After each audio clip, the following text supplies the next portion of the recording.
Hi, everyone. Welcome to this presentation called Finding Open Opportunities in a Closed Curriculum. This presentation is all about how to experiment with open pedagogy when you don't necessarily have explicit permission or support to do so, and how to find within a closed and prefabricated syllabus some opportunities to experiment. Before we get into the presentation, I do need to clarify that my privilege shapes what I can do inside of the class. We were talking about the wiggle room and the permission that other people give you, and I am given more permission than most. That over the 6 years that I've been an assistant professor, no one's questioned that I know what I'm doing, really, that I know what I'm talking about, even when I maybe didn't know as much of what I was talking about. That is permission that I am given that others are not. And so what works for me inside of this presentation and some of the stuff that I go over may not work for you. And I need to be clear about that at the outset. Another thing to clarify is, what do we mean by open pedagogy? Open pedagogy is obviously a contested term. I like this definition from DeRosa and Giangani, which talks about being, building on those foundational blocks of access and cost, but also incorporating things like learner-driven education, designing architectures and using tools that enable students to shape the public knowledge commons so that what happens inside of the classroom is more connected with the outside world and also connected with each other. So I'm assuming that at this point you might have been a part of an open textbook network training. If you haven't, one of the main ideas is that it tries to counter this notion that tuition and fees are really the important thing, and books and supplies are so small, shouldn't deal with them. They're a pittance. And what their message is that textbook costs are inequitable, and they give you a lot of great information as to why that is, and that they're controllable by faculty. Therefore, we should redesign our classes because access to the materials needed to succeed in the class is something that should be provided. It's something that shouldn't be structured based on a person's ability to pay. All that stuff is true, but seniority often determines whether you can innovate or change some of that stuff, whether you have the explicit permission to change the things inside of your syllabus, whether other people trust you to make those changes inside of your classes, and whether you have the time, whether you have a summer or a sabbatical to redesign some of those classes. And it's not just textbook selection. What open pedagogy helps us do is sort of think beyond changing out a commercial textbook for an open textbook, but to looking into how the assignments in each and every one of our classes can contribute to something beyond the classroom, where they are renewable rather than disposable. And so it's worth thinking about who can actually make those changes. And, that has to do with the overwhelming contingency of the academic workforce, that 70% of instructors are not on the tenure track, that full-time non-tenure track faculty are more than double full-time tenure track faculty and are almost as large as the full-time tenured professoriate. So generally speaking, inside of departments, and obviously this depends on the department that you are in, the more seniority you have, the more likely you are to be able to redesign your course as you see fit. And that for people on the tenure track, people who are off the tenure track, and especially for adjuncts and graduate teaching assistants, they're going to have less authority to redesign their classes to use open pedagogy. Now, obviously, every school, every program, every class, every professor, all of them are different. Some of them might be like this guy, who doesn't like new ideas. Other people might not like you treating students like humans, that students are widgets and not people. And still in other places, there might be, places where people get along and where new ideas are adopted by other people. People are open to suggestions, and you might have more permission to innovate with open pedagogy. But no matter what kind of institution you are at, there's always a little bit of wiggle room. So This is a passage from How to Ungrade. Ungrading is a fairly radical idea of how to assess students inside of the classroom, especially within an environment that requires grades. Like GPA, there are very few schools that don't have GPAs. So no matter what kind of institution Jesse was at, he talks about needing to communicate his pedagogy differently from one institution to the next, that based on what their requirements were inside of the syllabus, inside of the core curriculum, and how they assess themselves, and to talk about it in a different way. But no matter where it was, what type of school it was, there was always sufficient wiggle room to experiment. And that's sort of what we're looking at here. So rather than looking at in ungrading, the A through F grading system or the 0 to 100 grading system, we're looking at the closed curriculum and the closed syllabus. And saying that, yes, that's true, but those things are maybe a little bit more like guidelines. That prefabricated courses say to junior and contingent faculty, as well as students who don't get to participate in this at all, that their ideas are not valuable and not welcome, that they should be thrown in the trash at the end of the semester. And that for junior and contingent faculty, the things that you create for class should also be inaccessible after the semester is over. Our goal, or the goal of this discussion at Open Ed, was to celebrate some of the stories of experimentation without permission, and to recognize some of the hidden opportunities and freedoms that you might have to introduce open pedagogy, even if the people who are looking over your shoulder and who are administrators for that class don't necessarily say that you can do that. So this is the framework from Allen and Katz, who are building on work from Wiley and Hilton on how to redesign a normal disposable assignment into a renewable assignment. So how do you do this subtly? It begins with step one, identifying the assignment you want to redesign. Well, what assignment do you want to redesign? It has to be something that's not spelled out in the syllabus or in the LMS. So there might be quizzes and tests. It just says there's going to be a final exam. You write it. Well, what's a final exam? What's a quiz? It could be a multiple choice exam. You can write those questions. Students could write those questions. It could be a short answer. It could be essays. You get to determine that stuff. For others, there may be papers or assignments, and this was some of the stuff that was brought up in our discussion, that is left up to the professor. There is a writing assignment here. There are 5 writing assignments per semester. You get to determine what they're about. Cool. Those are places where you might be able to fill in. Other places that I've encountered are discussion boards. So the closed version of that is, chapter 3, case study 2, write about it, use 2 sources, whatever that is. But it could also be, if that is not necessarily specified in your syllabus, join a hypothesis group and pull in different case studies that you might find across the internet and annotate some news articles about this topic.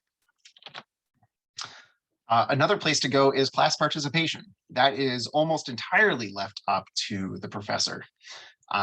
So, you might design in-class activities, stuff that students can work on while they're in the actual classroom itself, that they get class participation points for completing, and that are usually up to the professor to design.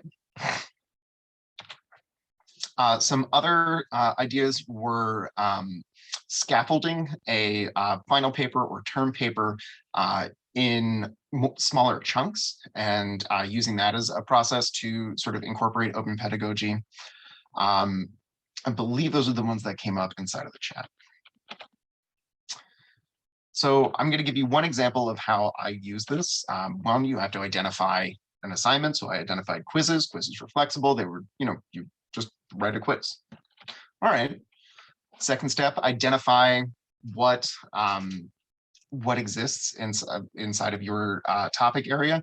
So there was an open textbook in our topic area. We could not adopt it for the same reasons that this presentation is about, but that textbook lacked case studies. We could create those case studies.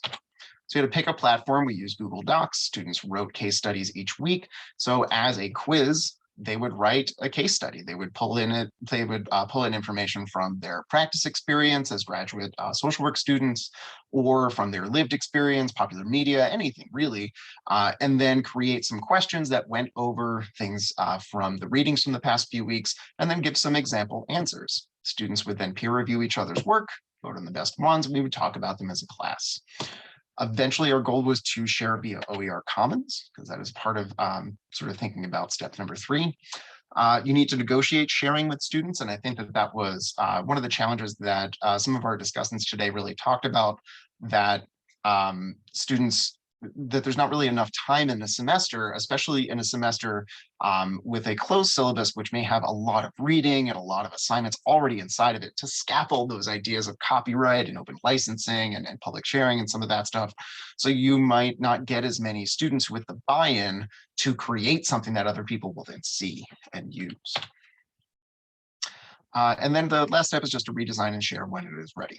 Obviously, ours is not ready yet. And I think that that is one of the barriers that I have definitely faced, which is that it's hard. It's hard sort of knowing ahead of time what classes you're going to teach. Adjuncts are often given very little notice about what classes they'll have, unless they're sort of used to teaching the course over and over again. And, redesigning stuff on the fly is very hard. And the first time you do it is going to be a pretty significant challenge. So sort of making it okay to not share something and for things to go wrong with the first time that you try something.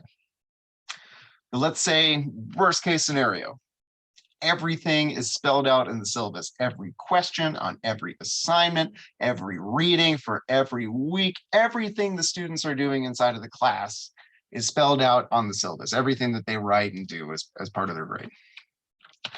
One way that you can deal with that is by doing a project yourself, by taking the course essentially alongside students, pretending you are a student and doing your own project as a learning tool inside of the class. And so by doing it yourself, you can redesign parts of the assignment that you're completing to have some public impact, to share those things publicly, to model for students what open scholarship is, even if the stuff that they're doing is going to remain closed within the LMS wall. So in the example that I'm going to go over, I tried to use open educational practices and integrating some of the ideas of social justice and economic, cultural, and political injustice into the redesign of the assignment, rather than it just being about creating OER and using OER and selecting open educational resources. So we looked at the assignment in our class was an advocacy project, and it had multiple steps. Our original project was like an in-person, we're going to Washington, D.C., we're going to meet in person with legislators, and we're all going to go on a bus and do that. And we're going to prepare for that. Didn't happen during COVID. And so I had a little bit of permission to redesign it, but not a lot of permission to redesign it. So it wasn't really clear where the boundaries were, and I didn't have a lot of authority to, for example, move to social media advocacy rather than advocacy to legislators. So how do I do a teacher's project? So for me, my students determined my project. We started at the beginning of the semester with, I'm going to do a project. It's not something that you are responsible for. You don't have to do homework about this project, but when we're in class, you guys are going to give me feedback on some of the stuff that I create that's going to look like some of the stuff that you're going to create. And then you're going to give me sort of feed forward on what I should be doing next as you guys are thinking about what you guys are going to be doing next for your project. So you basically complete that alongside students, but with the professor's project, you can design things that might have more public impact rather than just being about what happens inside of the classroom. So this is something that is a little bit more learner-centered, but I really do want to emphasize that, I did this, that this is, I can't really claim that this is a student-led project. It's not, it is a faculty-led project, but that did have student input. And so the topic that they chose was unpaid fieldwork. And for graduate social work students, they have to complete a 3-day-a-week field placement, almost all of those placements are unpaid, and almost all of our students are also working full-time and going to school full-time while doing so. And that is just really, really difficult. And they talked about sort of the additional thing within COVID, that they were the frontline workers out there, and they were unpaid workers in a pandemic, exposing themselves to COVID potentially. And it really depended on whether they were doing an online or in-person placement, but there definitely were students who that did fit for. And for all of our students, it challenged this sort of culture of the traditional student, that oftentimes the students that I'm working with who are adult learners, who are working full-time, who have families, and who they don't fit the challenge, the sort of mold of the traditional student that social work education and graduate education more broadly were designed for. And what this assignment, I hope, allowed students to do was just show them that it's not their fault, that this is really an impossible task, and that it's not wrong to ask for the material support that you need in order to survive while you are getting your education. And it also, I think, brought home to students that their experience inside of the classroom was really grounded in the accreditation process for our discipline. It was definitely not something that I was aware of when I was in my MSW program, but it helped link students with the rulemaking process. And so that we went to our accrediting body, and as part of their normal notice and comment period for their upcoming accreditation rules, submitted some changes and tried to lobby others via Instagram and Twitter and through some email listservs that people submit comments in favor of it, because the only comments that we had really seen from other educators were negative. And so I did a pretty thorough literature review and went over problem framing and really tried to model for students, hey, this is how you would make this case publicly. And, we mapped out some of the supporters and opponents, which included a consortium of schools that our school was a part of, which was lobbying against the thing that we were lobbying for. We sort of talked about some of that stuff. And I think the project ultimately ended up being really great. It's definitely an approach that I would take in the future. Even if it was an open project, I sort of like doing projects with students. But these are the only two approaches that I really know as far as redesigning projects. One, there are definitely assignments in most syllabi where you have some wiggle room, and you can try a small open pedagogy project and improve on it over time. If no wiggle room is allowed, or you can't find any, you can complete assignments with students, and there is no those assignments don't necessarily have to constrain you within the LMS walls, within closed products and disposable products. You can redesign the things that you were doing to have some kind of public impact. But that can be very challenging. Some of the things that some of our participants talked about today were that it is difficult to find space, that often these closed syllabi and prefabricated syllabi are so dense and so overwhelming that adding more things to what students can do is a particular challenge.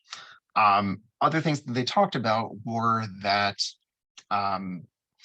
there are adjuncts who are teaching the same sections of the same class as full-time professors.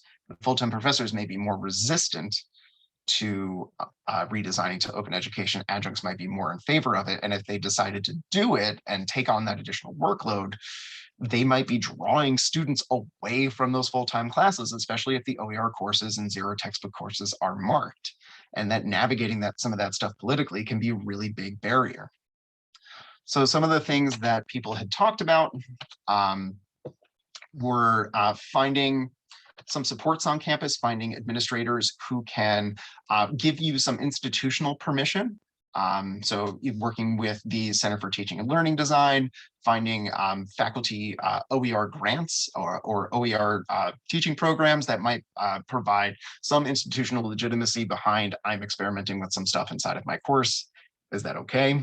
Other things, something that I've done before is use internal research grants for the same purpose, even though they're not necessarily focused on the scholarship of teaching and learning and don't necessarily have anything to do with OER. If you plan to do an evaluation study of your open pedagogy project, you might be able to fit it in within other normal institutional internal funding mechanisms.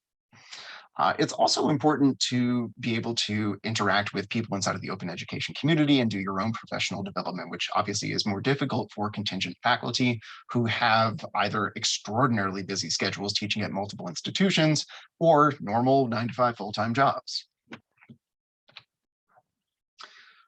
We talked about some of the barriers that people had overcome in order to engage in some of these things.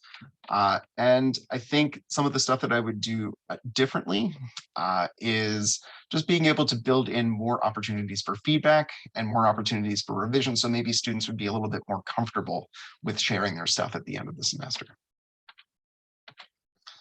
But I want to thank you very much for watching this presentation. I hope that you've enjoyed it and that it's been helpful, and have a great day.